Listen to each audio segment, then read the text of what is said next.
Hello मेरे प्यारे बच्चों, मुस्कुराइए क्योंकि आप सबसे खूबसूरत है। तो इसी मुस्कुराहट के साथ शुरू करते हैं आज करंट इलेक्ट्रिसिटी का लेक्चर नंबर 4। और आज जो है ना बहुत ही खूबसूरत लेक्चर है क्योंकि आज हम लोग पढ़ेंगे सेल के अंदर के बारे में। सेल के अंदर जो वोल्टेज होता है, सेल के अंदर पहले क्या वोल्टेज होता है उसको हम लोग ईएमएफ बोलते हैं, वो सब आपको मैं बताने वाला हूँ। ईएमएफ, इंटरनल रेजिस्टेंस, ये सब के बारे में पता चलेगा। उसके बाद रेजिस्टिविटी और कंडक्टिविटी के बारे में थोड़ा सा डीप नॉलेज में पढ़ेंगे। आपको एक दो फॉर्मूला बताऊंगा, उस पर सवाल ववाल करेंगे, मजा आएगा। ठीक है, आज का लेक्चर बहुत ही मजा आया। और उसके बाद फिर ये टॉपिक खत्म होने के बाद हम लोग सीरीज और पैरेलल कॉम्बिनेशन अभी आज का लेक्चर, ये वाला लेक्चर नहीं, इसके बाद वाला लेक्चर में कर लेंगे। और उसके बाद इलेक्ट्रोमैग्नेटिक इंडक्शन चालू करेंगे। ये बहुत बड़ा चैप्टर, 6 मार्क्स का लगभग इस पार्ट से आता है। करंट इलेक्ट्रिसिटी जो मेन पार्ट है उससे, उसके बाद इलेक्ट्रोमैग्नेटिक इंडक्शन पार्ट से आता है। ठीक है, मतलब सॉरी, जिसमें मैग्नेटिक वगैरह पढ़ेंगे, प्रॉपर्टी वगैरह। तो करंट के अंदर मैग्नेटिक प्रॉपर्टी भी होता है, वो आपको मैं पढ़ाऊंगा, बहुत मजा आएगा। ठीक है, तो आपको मैं वो सब भी पढ़ा दूंगा, आपको टेंशन लेना है। आपको बस ध्यान से भी पहले तो ये पढ़ना है कि सेल के अंदर की कुछ बातें होंगी तो वो मजा आएगा पढ़ने में। ठीक है, तो लेट्स गो और स्टार्ट करते हैं इसको बिना किसी देरी के। चलिए स्टार्ट करते हैं। जाके पहले साइंस हो जाएगा, सब्सक्राइब कर दो, मजा आ जाएगा। ठीक है, लेट्स गो। तो बच्चा पहले हम लोग पढ़ने वाले हैं आज ईएमएफ के बारे में। किसके बारे में? ईएमएफ, जो मैंने आपको पढ़ाया हुआ है। ठीक है, देखो ईएमएफ एक्चुअल में क्या होता है। ईएमएफ मैंने आपको समझाया था कि जो बताया था वर्क डन वगैरह का डेफिनेशन के थ्रू बताया था कि वर्क डन करते हैं और एक जगह से दूसरी जगह जाने, मतलब इन्फिनिटी से उधर आने के लिए जो वर्क डन करते हैं वगैरह वगैरह करके कुछ बताया था। तो वो तो एक डेफिनेशन है। और सेल के रूप में क्या डेफिनेशन है वो देखो। ठीक है, ईएमएफ जो है ये बताऊंगा और उसके बाद आपको मैं इंटरनल रेजिस्टेंस भी बताऊंगा। क्या बताऊंगा? Internal resistance. क्या बताऊंगा? Internal resistance. मजा आएगा, एकदम इजी टॉपिक है, समझना है बस। ठीक है, बहुत बढ़िया। तो ईएमएफ क्या होता है? आप कभी नया नवेला बैटरी लेके आए हो? नया नवेला, नया नवेला बैटरी, अरे भाई क्या हिंदी मैंने यूज किया, नया नवेला। ठीक है, नया नवेला जब आप सेल लेके आते हो, बैटरी बोल रहा हूँ, सेल क्या लेके आते हो? सेल। ये है नया नवेला सेल, एकदम न्यू न्यू है सेल। ठीक है, लेके आते हो तो आप कभी पीछे पढ़े हो, उसके पीछे लिखा रहता है कि ये सेल 5 वोल्ट का है, 5 वोल्ट का है। वोट वोट बोल रहा हूँ, वोल्ट। 5 वोल्ट का है, 6 वोल्ट का है, 7 वोल्ट का है। आप जिस अकॉर्डिंग लाते हो 12 वोल्ट का है। तो वो क्या होता है? वो होता है उसका ईएमएफ। क्या होता है? वो उसका ईएमएफ होता है। क्या होता है? ईएमएफ। ईएमएफ का यूनिट वोल्ट होता है। क्या? ईएमएफ का ऐसा यूनिट वोल्ट होता है। ईएमएफ का ऐसा यूनिट क्या होता है? वोल्ट। क्या होता है? वोल्ट, ऐसा यूनिट। ठीक है, ईएमएफ का, किसका? ईएमएफ का।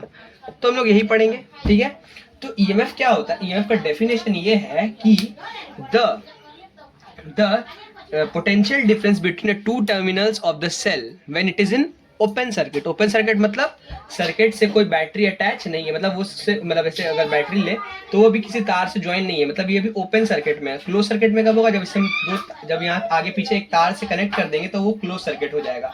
अभी मतलब ओपन सर्किट में जो बैटरी के अंदर पोटेंशियल डिफरेंस होता है उसको हम लोग ईएमएफ बोलते हैं। मतलब आप समझ गए सीधा सीधी बात कि जब आप नया नवेला बैटरी लाओगे तो उसके अंदर का जो क्या होता है, उसके अंदर जो वोल्ट दिखाता है 5 वोल्ट का बैटरी है। लेकिन एक चीज देखा आपने, 5 वोल्ट का बैटरी होता है, लेकिन अगर हम लोग उसका रीडिंग लेंगे ना, जब उसको लगाएंगे तो वो घट जाता है, 3 वोल्ट का हो जाएगा। जब हम लोग उसमें तार जोड़ देंगे, मतलब उसको क्लोज सर्किट में ले आएंगे तो उसका ये क्या होता है, उसका जो क्या बोलते हैं, पोटेंशियल डिफरेंस, वो घट जाता है।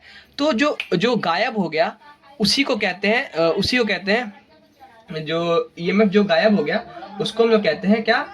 Internal resistance. क्या कहते हैं? Internal resistance. ठीक है, वो इंटरनल रेजिस्टेंस गायब हो जाता है, उसको हम लोग अभी आपको मैं बताऊंगा। ठीक है, वो आपको समझ में आएगा तो उसके बाद आपको इजी हो जाएगा ये चीज़। ठीक है, आपको मैं 1 मिनट में समझाता हूँ, बहुत मजेदार टॉपिक है भाई, इसको एकदम बढ़िया समझना है। ठीक है, बहुत अच्छे। ठीक है,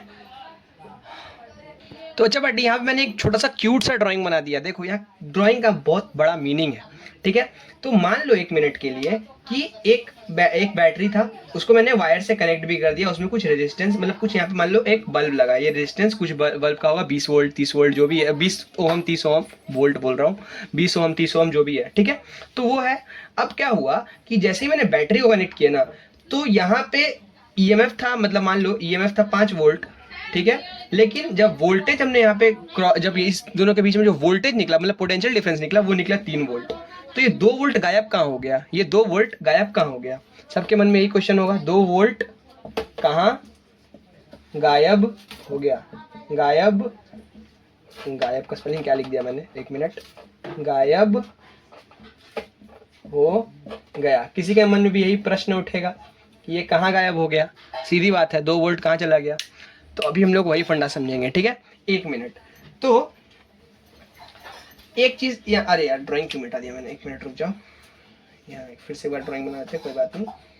तो एक चीज याद रखो, सेल, कोई भी सेल के अंदर एक खुद का रेजिस्टेंस होता है, इंटरनल रेजिस्टेंस, जिसको हम लोग छोटा आर से डिनोट करते हैं। किसे डिनोट करते हैं? छोटा आर, और इसका ईएमएफ है। यहाँ से मान लो ईएमएफ से कनेक्ट, जब इसको बैटरी से कनेक्ट किया, इसके अंदर करंट फ्लो होगा, सिंपल सा बात है।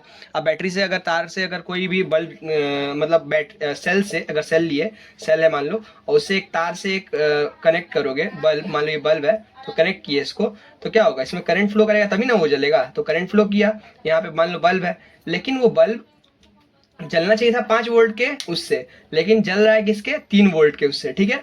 तो ऐसा क्यों हुआ? यहाँ 2 वोल्ट कहाँ गायब हो गया, वही पढ़ना है, ठीक है। तो इसके लिए आपको एक फॉर्मूला बता रहा हूँ। ई जो होता है ना, वो बराबर होता है आपका V प्लस आई आर के, ठीक है, आई छोटा आर। अब ये जो है आई जो है कैपिटल मैंने लिखा है, तो 1 मिनट, ये आई कैपिटल ही होगा इधर, ठीक है। ये इसके इक्वल होता है ईएमएफ। तो ईएमएफ के अंदर एक चीज याद रख लो, ईएमएफ जो है ये जो वोल्टेज है ये आपको दिखाएगा, जो शो करेगा। और ये जो है ना, ये होता है लॉस्ट वोल्टेज। क्या होता है? जो गायब हो जाता है, ये होता है लॉस्ट वोल्टेज। जो आर जो रेजिस्टेंस है ना, ये खा जाता है, ये जो है ना, ये खा जाता है, ठीक है, ये खा जाता है। मतलब मैं क्या कहना चाह रहा हूं, ये जो रेजिस्टेंस है वो खा जाता है, मतलब जो आर रेजिस्टेंस है वो वोल्टेज खा लेता है, ठीक है, कुछ।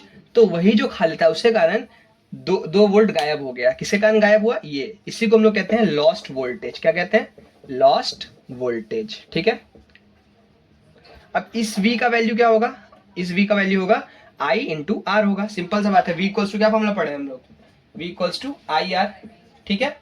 ये भी V है, ये भी V ही है, देखो ये पूरा V है, ये देखो ये V प्लस आई आर, मतलब मैं क्या कहना चाह रहा हूँ, ये पूरा ईएमएफ है, ये भी वोल्ट में ही आएगा, ये भी देखो, ये क्या है, ये वोल्ट है, आई आर, आई और आर है, ये इंटरनल रेजिस्टेंस, ये भी वोल्ट ही है, ये भी वोल्ट है, वोल्ट वोल्ट ऐड करोगे तो वोल्ट ही यूनिट आएगा, ईएमएफ का भी यूनिट वोल्ट ही होता है, ठीक है।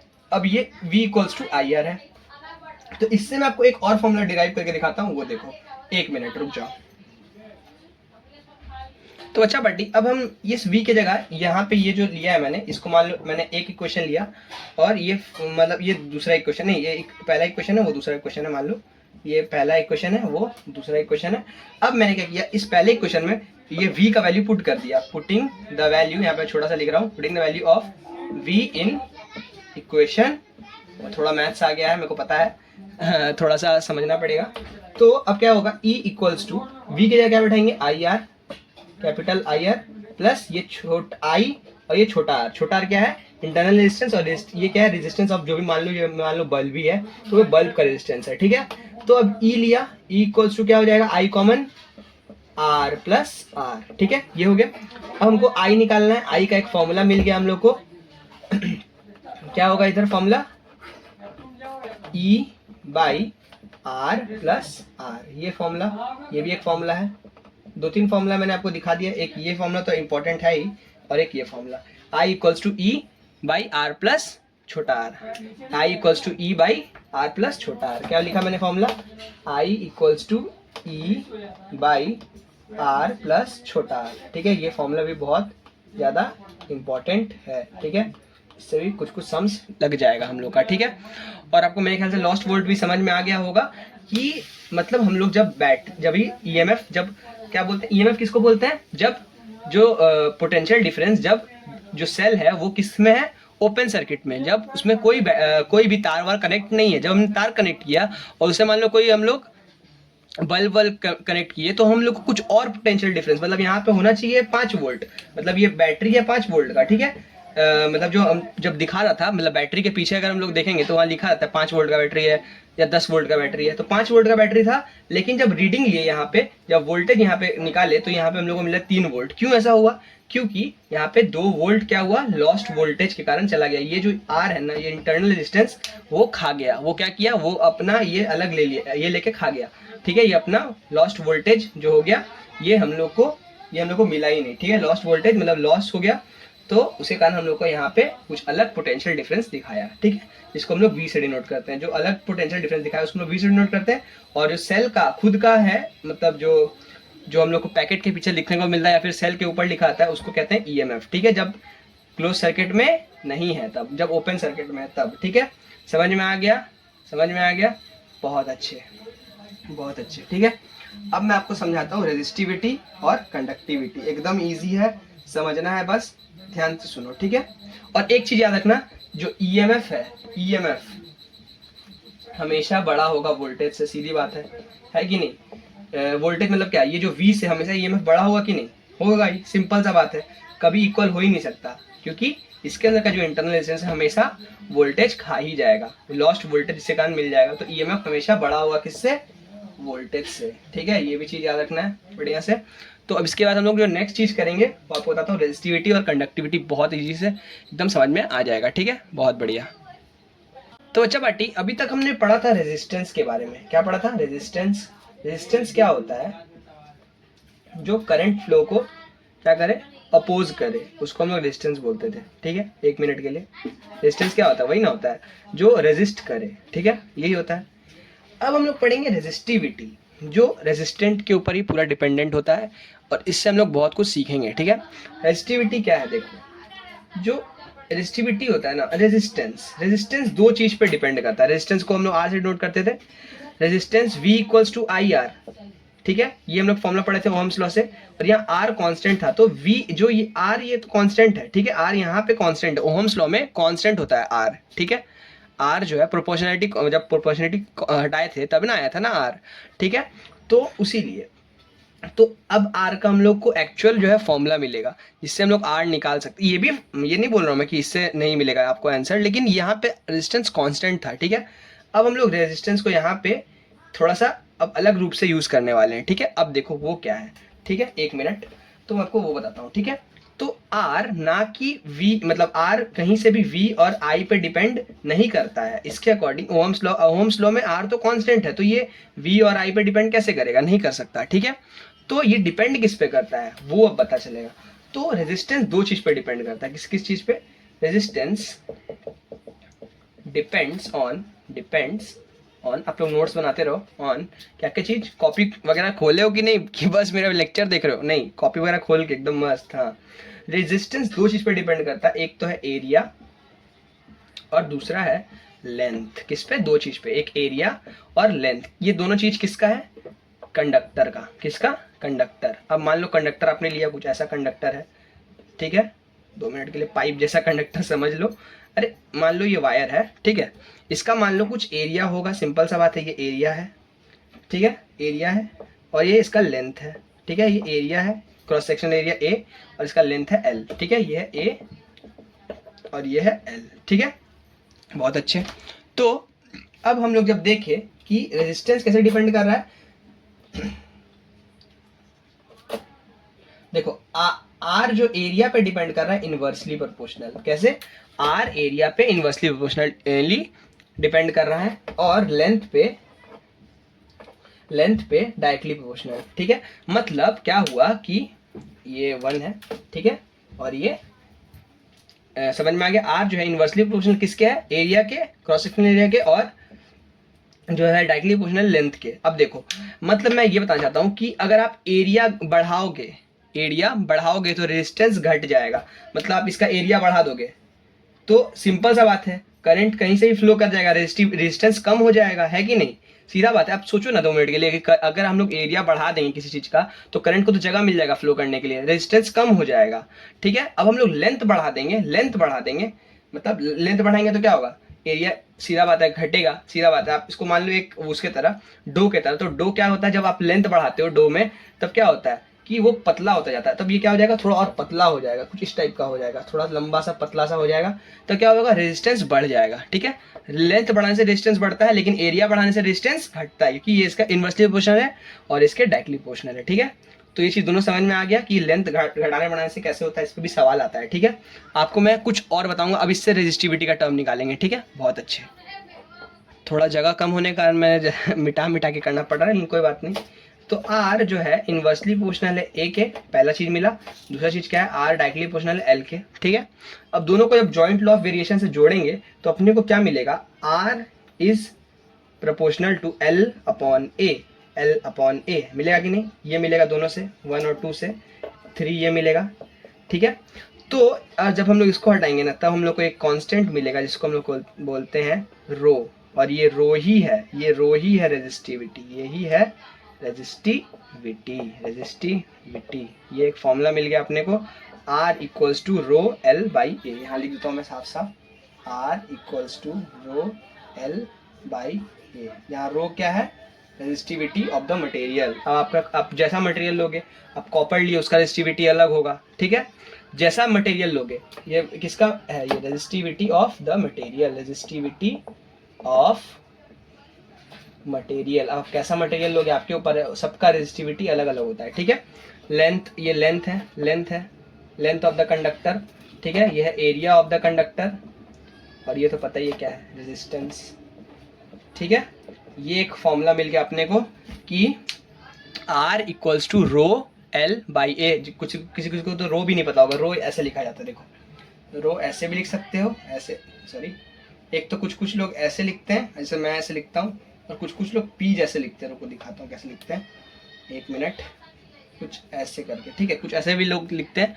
तो आपको जैसे लिखने का मन है आप लिख सकते हो, दोनों ही सही है, ठीक है, दोनों ही सही है। तो समझ में आ गया रेजिस्टिविटी। अब ठीक इसका उल्टा होता है कंडक्टिविटी, ठीक है, ठीक इसका उल्टा। अब मैं आपको समझाता हूँ कंडक्टिविटी, एक मिनट बच्चा पार्टी, एक मिनट। मैंने आपको एक चीज़ यहाँ पे बताना मैं भूल गया कि रो का भी एक फॉर्मूला निकल सकता है। आप तो रो इक्वल्स टू क्या लिख सकते हैं, आर ए अपॉन एल। अगर आ गया तो ये भी एक फॉर्मूला है। ये तीन फॉर्मूला, मैंने तीन क्या, दो ही फॉर्मूला, ये आपको एकदम बढ़िया से एकदम रिमेंबर कर लेना है। अरे भाई करंट इलेक्ट्रिसिटी में बहुत फॉर्मूला, मैं कुछ कर नहीं सकता, याद तो करना पड़ेगा। ये सब जो फॉर्मूला लिखा रहा हूँ एकदम नोट से बढ़िया से इसको बॉक्स में बना देना। मैंने तो यहाँ तक घिचमिच कर दिया है, अच्छे से बनाना नोट्स की। आप जब पढ़ो ना एक बार तभी मज़ा आ जाए, ठीक है।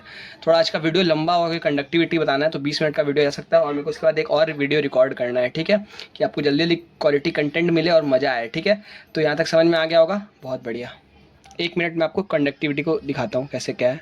कंडक्टिविटी सुन के क्या लग रहा है, रेजिस्टिविटी मतलब कोई चीज़ से रेजिस्ट करना, कंडक्ट मतलब उसमें मतलब इलेक्ट्रिसिटी कंडक्ट करवाना, मतलब इलेक्ट्रिसिटी फ्लो करवाना, उसका मतलब कंडक्टिविटी होता है, ठीक है। ठीक उल्टा होता है रेजिस्टिविटी का। रेजिस्टिविटी मतलब करंट फ्लो ना होने देना, कंडक्टिविटी मतलब करंट फ्लो होने देना, ठीक है। सिंपल सा बात है, सिंपल भाषा में बता रहा हूँ, ठीक है। जिसमें जैसे रेजिस्टेंस था वैसे ही कंडक्टेंस भी होता है, जिसको हम लोग जी से डिनोट करते हैं। किसे डिनोट करते हैं, जी से। क्या बोलते हैं उसको, कंडक्टेंस। क्या बोलते हैं, कंडक्टेंस। जो ऐसा कोई जरूरी है नहीं, मेन जो चीज़ है जो आपको लिख देता हूँ, जी इक्वल्स टू 1/r, ठीक है, 1/r, ठीक है, 1/r। जिसका एक फॉर्मूला और है, v इक्वल्स टू क्या होता है, आई आर। तो आई आर होता है ना, तो r इक्वल्स टू क्या कहते हैं, v/i। तो वैसे ही यहाँ पे v/i है, तो यहाँ पे क्या लिख सकते हैं, i/v लिख सकते हैं कि नहीं।